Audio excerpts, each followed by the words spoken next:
Hi, Facebook and YouTube fam. It's Kim here again. Bitch Chronicles, Sister Chronicles, all of the above. The last video I did for you all is talking about things that are happening in this world and how we, as a people, need to step back and work on ways that we're going to build our community. And I've really been thinking about this, and I've been leaning a lot on Philippians 4 and 6, which says, "Do not be anxious about anything, but in every situation, by prayer and petition, with thanksgiving, present your requests to God." That is what is working and helping me in some ways get through what we're facing right now. You know, about 24 years ago, I moved south. And I was so excited to be south where the civil rights movement was birthed, where our ancestors fought for us to be able to utilize the God-given rights that we had. But when I got here and I started working with kids, I was a little perplexed to find out that a lot of these kids didn't have Black history being taught in their schools, and a lot of them didn't know much about Black history. And when I say that, I mean outside of Martin Luther King and Frederick Douglass, the ones that are always talked about. I don't think a lot of kids here in Tennessee even know that W.E. Du Bois taught here in Alexandria, Tennessee, which is where my grandmother was born and raised.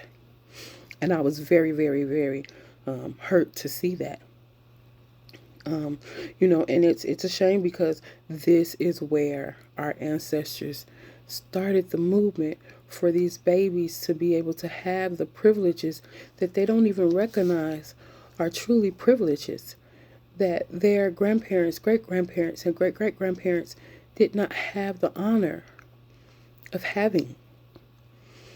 And it's really sad. But I think that it's up to us to teach our children about those things. And one of the things that was really perplexing to me is that I think and I feel, it's just my thoughts, that that's something that the churches, especially in the South, needs to be focusing on right now with us going through such a turbulent time. The church in that era was the backbone of the movement. When I look at it, I think about churches, the 16th Street Baptist Church in Alabama, Dexter Avenue, where Martin Luther King was the pastor. Before him, it was Vernon Johns, and then we have Ebenezer in Atlanta, Clark Memorial United Methodist right here in Nashville, First African Baptist in Savannah, Georgia, and West Hunter Street Baptist in Atlanta, Shiloh Baptist in Albany, Georgia, Claiborne Temple in Memphis, where Dr. King gave his last speech before he was murdered. And then, of course, we have Brown Chapel, where our people, when they were trampled over, trying to march in Selma, that's the church that took care of them. These are Southern churches. And right now, I need, and our people need to hear from those churches. Our children need to know about the movement that those churches started for their benefit, for what they are able to have now and what they're losing now, because we did not continue to teach our children to fight. My page is called Bitch Chronicles, Black Women in This Country Hurting. And I'd be amiss not to mention just three most powerful women, some known, maybe not enough known about. But Joanne Robinson, she was the spearheader of the Montgomery bus boycott. She was the one who made sure that the flyers were distributed so that the boycott would take place with hopefully full participation of the Black community. Then there's Ella Baker. She was the mother of the young generation at that time who told those babies to go out there and fight and to take that fight on as their own, to lead their own movement. That's Ella Baker. And when I think of Ella Baker, I think of Diane Nash. Mother Diane Nash, who's still living. I think of Nashville, the sit-ins, how she and John Lewis fought. There's so many others that took care of the fight here in Tennessee and Nashville. This is what our babies need to know so they can pass it on to their babies. Then I think of Pauli Murray, who a lot of people don't even know about. Pauli Murray. Thurgood Marshall fought for integrated schools. Yes, he did. But a lot of people don't know that it was Pauli Murray that was in the background helping him secure the Supreme Court victory that allowed integration to take place in the schools throughout the nation. And then we can go to the men, and I will bring up two known men, Martin and Malcolm. Two men, different philosophies, yet the same. People often associate Malcolm with violence because he said by any means necessary. But what people don't understand is Malcolm meant, if you leave me alone, I'm fine. But if you come for me, I'll come back for you.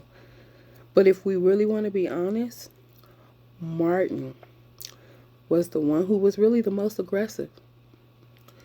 Because he didn't wait for it to come to him. He took it to the steps of the courthouse. He took it to the people. And he demanded non-violently that our rights be honored. So we've got it wrong when we think of Malcolm as being violent. He wasn't violent. He just said, if you hit me, I'll hit you back. Martin, on the other hand, said, I'm not going to wait for you to come hit me. I'm going to push back in your face. I don't have to fight for you to try and figure out which one of us is the fool. But I will bring the fight to you because it's something that God gave us the right to have. I say that to say that right now, I look at our churches and I need them. This is one of the reasons why I guess I pull back a little bit, because I need them to be strong. Our kids, our children, our grandchildren, our great-grandchildren rely on this. They rely on us to tell them about the past. Because if you don't know about the past, how can you fight for the future? So I'm going to give a few Bible verses. And these verses are something for us to go back and look at and study. Okay. These are passages on oppression. It's Exodus 22, chapter 22, verses 21 through 24. Psalms chapter 9, verse 9. And Psalms chapter 10, verses 17 and 18. Psalms chapter 72, verses 12 through 14. Isaiah chapter 1, verse 17, Isaiah 10, verses 1 and 2, Zechariah 7, verses 9 and 10, Ecclesiastes chapter 4, verse 1, Luke chapter 4, verses 18, 19, Acts 10, verse 38. And then we are commanded to correct injustice and the vulnerable and practice righteousness. Again, Proverbs 31, 8 and 9, Jeremiah 22 and 3, Psalm 82, 3 and 4, James 2, 14 through 17,